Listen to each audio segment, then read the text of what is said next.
ओम नमोस्तु सर्पेभ्यो जे के च पृथ्वी मनु जे अंतरिक्षे जे दिवितेभ्यः सर्पेभ्यो नमः।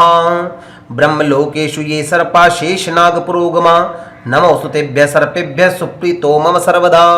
नमस्कार मित्रों, मैं आचार्य योगेश पारिक वेद स्वाध्याय पीठ के इस ज्योतिष चैनल पर आप सभी का तहे दिल से हार्दिक स्वागत करता हूं। दोस्तों, आज हम जानेंगे कि अपनी कुंडली के अंदर की काल सर्प दोष है या नहीं है, और यदि है तो उसका नाम क्या है, उसका उपाय क्या है, किस प्रकार से ये जो सर्प दोष होता है, काल सर्प दोष होता है। जैसे कि आपको मैं बताऊं कि 12 प्रकार के काल सर्प दोष बताए गए हैं कुंडली के अंदर। कि पहला है अनंत काल सर्प दोष, कुलिक काल सर्प दोष, वासुकी काल सर्प, चौथा है शंखपाल काल सर्प, पद्मनाभ काल सर्प, महापद्मनाभ काल सर्प,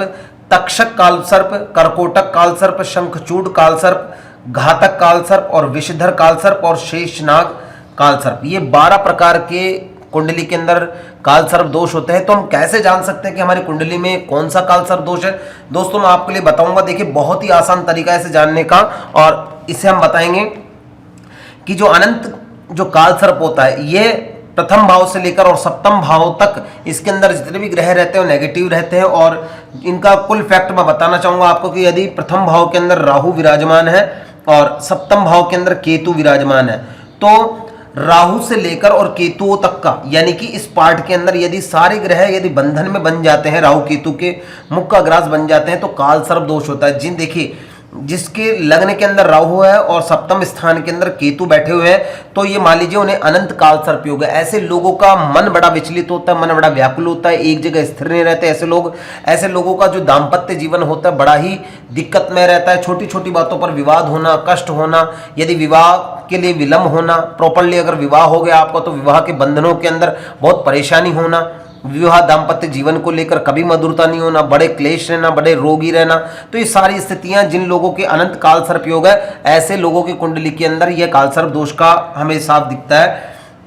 दूसरा आता है कुलिक काल सर्प दोष, जिन जातकों के दूसरे घर के अंदर राहु बैठा हुआ है और अष्टम भाव के अंदर यदि केतु बैठा हुआ है, तो यहां पर कुलिक नाम का काल सर्प दोष होगा। तो जिन जातकों के कुलिक नाम का काल सर्प दोष है, वे जातक धन से संबंधित हमेशा परेशान रहते हैं। बहुत छोटी छोटी चीजों को लेकर मतलब अत्यधिक खर्च होना, पैसा कभी रुकना नहीं, और खास तौर से अनिश्चितता के अंदर ऐसे लोग ज्यादा पैसा खर्च करते हैं कि जैसे कि अचानक से घर में किसी का बीमार हो जाना, या परेशानियों को लेकर, शारीरिक पीड़ाओं को लेकर अत्यधिक पैसा जो खर्च होता है। तो ऐसे जो कुलिक नाम के जो काल सर्प जिनकी कुंडली के अंदर है, ऐसे लोगों के इस प्रकार की समस्या आती है। तीसरा होता है वासुकी काल सर्प, जो कि तीसरे घर में यदि राहु बैठा हुआ है और नवम घर के अंदर केतु बैठा हुआ है, और इस ग्रह राहु से लेकर केतु के अंदर सारे ग्रह यदि फंस गए हैं, मतलब कि एक तरफ का आधे पार्ट के अंदर यदि ग्रह रहते हैं, विराजमान रहते हैं, तो ऐसे लोगों के वासुकी नाम का काल सर्प दोष लगता है, जिनका कि भाग्य प्रबल नहीं होता है। यानी कि कोई भी कार्य करते हैं उसके अंदर विलंब होता है, कोई भी कार्य करते हैं उसके अंदर रुकावट जरूर आती ही आती है। जैसे कि किसी बात को आप कह सकते हैं कि यदि कोई व्यक्ति काम करना चाहता है, तो ये मान लीजिए कि या तो उसका मन नहीं लगना, या फिर किसी क्रोध के कारण अपने नौकरी को छोड़ देना, अपने बड़ा स्वाभिमान होना, अपने आप में बहुत घमंड होना, ऐसी स्थिति भी ये पैदा करता है। तो ऐसे यदि व्यक्ति से जो ग्रसित है ऐसी कुंडली से, तो उनके कुंडली के अंदर वासुकी नाम का काल सर्प दोष है। दोस्तों, चौथा है शंखपाल नाम का काल सर्प, जो कि चौथे भाव के अंदर जहां पर राहु बैठता है और दशम भाव के अंदर यदि केतु बैठे हुए हैं, और इन दोनों के बीच के अंदर इस जगह पर यदि सारे ग्रह बंधन में है, तो उन लोगों को शंखपाल नाम का काल सर्प दोष होता है। ऐसे लोगों के लिए माता का सुख नहीं मिल पाता, माता का प्रॉपर लाभ नहीं मिल पाता। यदि कोई धन संपत्ति विवाद, हमेशा जीवन पर्यंत लड़ाई झगड़े रहना, भूमि प्रॉपर्टी आदि से लेकर परेशान हमेशा रहना, और ऐसे लोगों को यानी कि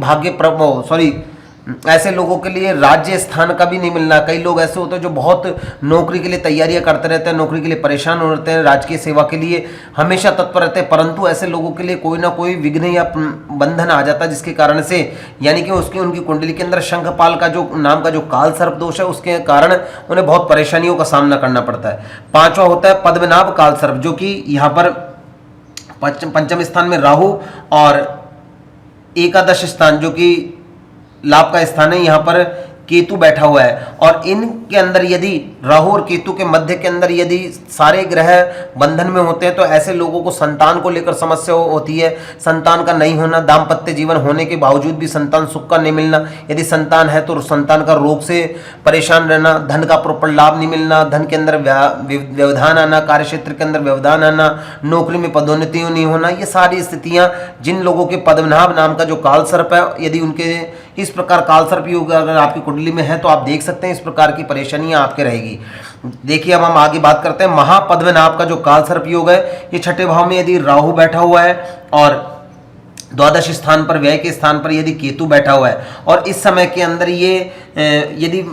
ग्रहों को बांध लेते हैं तो ऐसे लोगों को बहुत ही संकट होता है, बहुत परेशानियों का सामना करना पड़ता है, बहुत रोग पीड़ाओं से सामना करना पड़ता है। यानी कि मैं बताऊं उनके गुप्त शत्रु अत्यधिक रहते हैं, उनके कोई ना कोई जब जो कोई कार्य करते हैं तो उस कार्य के अंदर विलंब जरूर होता है और अत्यधिक व्यय भी बहुत ज़्यादा होता है। यानी कि जब तक वो पैसे नहीं देंगे तब तक उनका काम प्रॉपरली तरीके से होगा नहीं और ऐसे लोग अपने मन के अंदर बड़े बेचैन रहते हैं, अपने को एकांतवाद समझते हैं, अपन को एक मतलब अपने आप को अकेला रहना पसंद उन ऐसे लोगों को होता है। तो दोस्तों ये हमने बताया आपको 6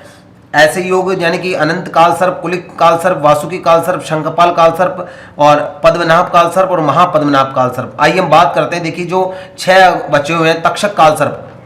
यानी तक्षक काल सर्प है कि यहाँ पर यदि राहु बैठा हुआ है और इस जगह पर केतु बैठा हुआ है, यानी सप्तम स्थान में राहु और लग्न के अंदर यदि केतु बैठा हुआ है, राहु और केतु के बीच के अंदर यदि ये मान लीजिए सारे ग्रह फंसे हुए हैं, सारे ग्रह बंधन में है, तो ऐसे लोगों का विदेश की यात्रा नहीं कर पाते, बाहर की यात्रा नहीं कर पाते, दाम्पत्य जीवन में बहुत तनाव रहता है, मन बड़ा बेचैन रहता है, असमंजस की स्थिति में रहता है कि हमें क्या करना चाहिए क्या नहीं करना चाहिए, लाइफ को लेकर बड़ा ऐसे लोगों के लिए मन असमंजस की स्थिति में बना रहता है और ऐसे लोगों के लिए बहुत व्यवधान आते हैं, बहुत झगड़े होते हैं। दूसरा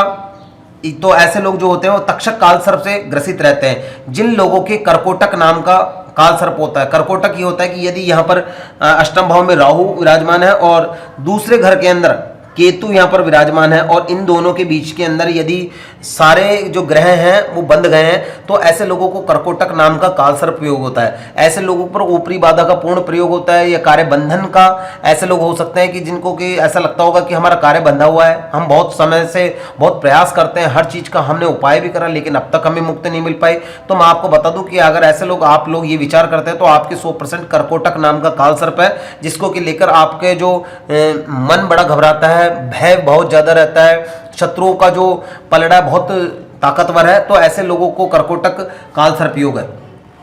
नवा ये होता है शंखचूड़ काल सर्प योग, जो कि 9वें भाव में यदि राहु बैठ जाता है और तीसरे घर के अंदर यदि केतु बैठे हुए हैं, केतु महाराज, तो और इनके बंधन में यदि सारे ग्रह बंधे हुए हैं तो शंखचूड़ नाम का आपके काल सर्प योग होता है। ऐसे लोगों को ये मान लीजिए कि जीवन के अंदर सफलता मिलना बड़ा मुश्किल हो जाता है। पग पग पर आपके लिए एक तरीके से चुनौतियां बहुत होती है, पग पग पर आपके लिए बहुत संघर्ष करना पड़ता है। आपका स्वभाव जो होता है बहुत उग्र होता है, छोटे छोटे क्रोध के कारण आप बड़े बड़े कामों को तुरंत से छोड़ के आ जाते हैं। तो ऐसे लोगों को शंखचूड़ नाम का काल सर्प दोष होता है।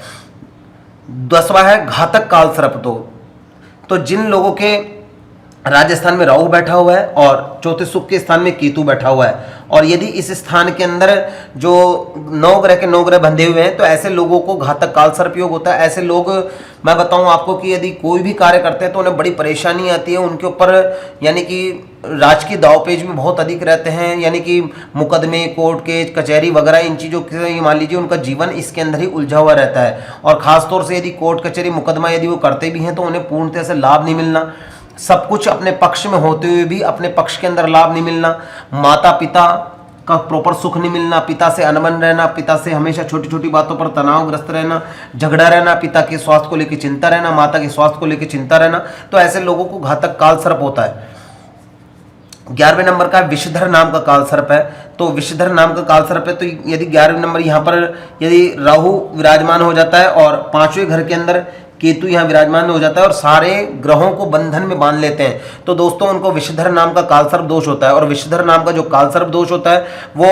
ये मैं बताना चाहूँगा कि इनकम सोर्स में दिक्कत देना, या आपने किसी को पैसे दिए तो पैसे नहीं आना, बहुत समय से आप किसी के साथ पार्टनरशिप में काम कर रहे हैं तो पार्टनरशिप में आपको प्रॉपर लाभ नहीं मिलना, आपने संतान के लिए कोई भी व्यापार कोई भी कुछ लाभ करना चाहते हैं तो प्रॉपर संतान को पूर्णतः लाभ नहीं मिलना, या संतान का आपके प्रति स्नेह नहीं होना, संतान को लेकर जो आपने बहुत भविष्य प्लानिंग ही बना रखी तो इन प्लानिंगों को लेकर बिल्कुल नेगेटिव होना, संतान का दुराचारी होना, संतान का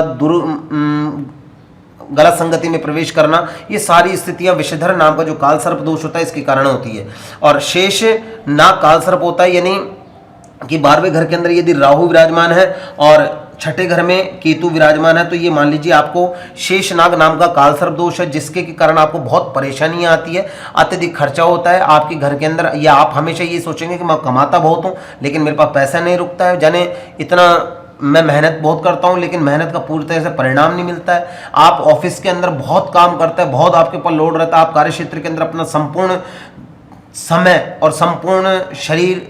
तन मन धन हर प्रकार से आप त्याग करते हैं लेकिन उसका रेस्पॉन्स नहीं मिलना, घर के अंदर आपको उसका अनुकूल प्रभाव नहीं मिलना, घर वालों के लिए जितना भी आप अच्छा परिणाम करते हैं उसका फल नहीं मिलना, अपने संबंधियों पड़ोसियों के लिए आप जितना भी सब कुछ करने के लिए तैयार हैं, खासतौर से मदद करते हैं आप सामाजिक है, लेकिन हमें पूर्णतया यश नहीं मिलना किसी भी बात का, चाहे आपने सब कुछ अर्पण किया, तन मन धन किसी भी प्रकार से अर्पण करके आपने लोगों की मदद की, लेकिन फिर भी आपको उसका पूर्णतया लाभ नहीं मिलता। तो दोस्तों इसके लिए यदि आपके साथ भी ये प्रॉब्लम है तो आप मान लीजिए कि आपकी कुंडली के अंदर शेष नाग का काल सर्प दोष है जिसके कारण आप परेशान हो रहे हैं। दोस्तों अब हम बात करते हैं कि इसके उपाय की। देखिए सबसे पहले मैं उपाय बताऊं कि जिसकी भी कुंडली के अंदर यदि काल सर्प दोष होता है तो ऐसे जातकों को नदी या पवित्र किनारे पर यदि कोई तीर्थ स्थल के ऊपर उन्हें राहु और केतु की पूजा करवानी चाहिए, साथ के अंदर राहु का जप और केतु के जप कराने चाहिए, महामृत्युंजय के 1.25 लाख जप कराने चाहिए, उसके बाद में भगवान शिव की आराधना करनी चाहिए, नाग नागिन का जोड़ा लेकर चांदी के और उसकी प्राण प्रतिष्ठा करके उसके ऊपर शिव दूध से अभिषेक करके और गंगा जल में उसे प्रवाहित कराना चाहिए, यानी बहते हुए जल में प्रवाहित कराना चाहिए, और प्रवाहित कराने के बाद मंत्रों का उच्चारण करना चाहिए। उसके बाद में प्रार्थना करनी चाहिए कि हमारे जीवन के अंदर किसी भी प्रकार का कोई काल सर्प दोष हो तो भगवान उसका निवारण करें। उसके लिए आपको नित्य कम से कम ओम नमः शिवाय मंत्र का जाप करना चाहिए। जलाशय में खड़े होकर, पवित्र नदी में खड़े होकर जब सर्पों का विसर्जन करें उसके बाद में सर्प सूक्त का पाठ करना चाहिए, और सर्प सूक्त का पाठ करे बाद आपने जो वस्त्र पहन रखे हैं उन वस्त्रों का दान दे देना चाहिए। उसके बाद से वापस पुनः शुद्ध स्नान करके भगवान शिव का जलाभिषेक या दुग्धाभिषेक करें और नित्य संकल्प लेवें, और संकल्प के अंदर ये लेवें कि आपको नित्य कम से कम 5 माला ओम नमः शिवाय की आपको जाप करना है, जिससे कि आपके जो ये काल सर्प दोष है, इस काल सर्प दोष का निवारण हो सके। दोस्तों जीवन के अंदर हम बहुत पैसा खर्च कर देते हैं, बहुत परेशानियां हमें देखने को मिलती है, बहुत हम त्याग करते हैं, एक दूसरे के लिए समर्पित रहते हैं, हर प्रकार से त्याग करने की कोशिश करते हैं, परंतु फिर भी हमें यश नहीं मिलती, प्रतिष्ठा नहीं मिलती, मान सम्मान नहीं मिलता। क्यों? क्योंकि जीवन के अंदर बहुत सी ऐसी चीज़ें हैं जो छोटी छोटी बाधाएं ऐसी है जो हमारी कुंडली के अंदर जो कि प्रॉपर रूप से हमें लाभ नहीं देने देती। तो यदि किसी के अंदर या किसी की कुंडली के अंदर आपके काल सर्प दोष है तो दोस्तों उसका निवारण आप जरूर कराएं, क्योंकि निवारण होगा तभी आपका कार्य संभव होगा। तो मैं यही शुभकामना करता हूं मेरे आशुतोष भोलेनाथ से कि जिन मेरे मित्रों की कुंडली के अंदर काल सर्प दोष है उनकी कुंडली के अंदर अनुकूलता बनाए और सभी को सफलता मिले। आप सभी का बहुत बहुत धन्यवाद। मैं आचार्य योगेश पारीक आप सभी का बहुत बहुत आभार करता हूं। दोस्तों हमारी वीडियो कैसे लगी प्लीज़ आप हमें कमेंट्स करके ज़रूर बताइएगा, और हमारी इस वीडियो को अभी तक जिन लोगों ने सब्सक्राइब नहीं किया वो सब्सक्राइब करें ताकि अन्य लोगों को भी इसकी जानकारी मिल सके और आप लोगों को भी इसकी जैसे ही मैं वीडियो बनाऊं तो उसका नोटिफिकेशन मिल सके। दोस्तों हमारी इस वीडियो से जुड़े रहने के लिए आप सभी का बहुत बहुत धन्यवाद, बहुत बहुत आभार। जय हिंद, जय भारत, हर हर महादेव।